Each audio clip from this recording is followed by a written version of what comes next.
Hello, আসসালামু আলাইকুম। আজকে আমরা চলে গিয়েছিলাম উত্তরাতে যে ইয়াতাই রেস্টুরেন্টটা আছে সেখানে। তো এটা কি অনেকদিন আগের ভিডিও, তো আমরা ওই ভিডিওটা আপলোড করা হয়নি, এখন দিচ্ছি। এখানে আমরা চলে আসছি। তো উপরে চলে আসলাম, ভেতরের ডেকোরেশনটা বেশ ভালো ছিল। আমি গিয়ে কিছু ক্লিপ নিয়ে নিলাম ডেকোরেশনের। তো বাইরে দিয়েও সুন্দর, কিন্তু ভেতরটা খুবই সুন্দর, একদম বুঝাই যাচ্ছে না, এত সুন্দর করে সাজানো হয়েছে। এবং সবগুলো দেয়ালে অনেক সুন্দর সুন্দর ডিফারেন্ট টাইপের ডিজাইন করা আছে, এবং এগুলোতে ছবি তুললেও খুবই সুন্দর আসবে।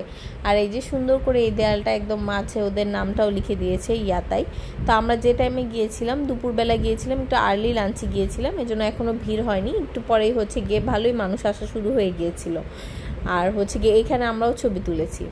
তারপর ওরা ফার্স্টে দিয়ে দিল কমপ্লিমেন্টারি একটা গিয়ে ক্যাবেজ সালাদ, আর এটা গিয়ে ক্রিস্পি নাটস। তো আমরা এগুলো খাচ্ছিলাম, ভালোই লাগছিল। তারপর আমরা অর্ডার দিয়ে দিয়েছিলাম বেন্টো বক্স। তো এটা ছিল একটা বেন্টো। এখানে ছিল গিয়ে ক্রিস্পি চিকেন ফ্রাই, তারপর গিয়ে চিকেনের একটা item, chicken সাটে, vegetables, fried rice. তারপর এটা ছিল গিয়ে সি ফুড মিক্সড নুডলস, অনেক বেশি সি ফুড ছিল, বেবি অক্টোপাসে একদম ভরা ছিল। তারপর এটা ছিল আরেকটা বেন্টো, এখানে ছিল ফ্রুটস, সুশি কয়েক টাইপের, ফ্রাইড রাইস, বিফের একটা আইটেম। তারপর ছিল গিয়ে চিকেন নানবান, তারপর গিয়ে ক্রিস্পি ফ্রাইড প্রন, চিকেনের আরও কয়েকটা আইটেম। আর লাস্টে ওরা কমপ্লিমেন্টারি দিয়েছিল ডিপ ফ্রাইড বানানো উইথ আইসক্রিম।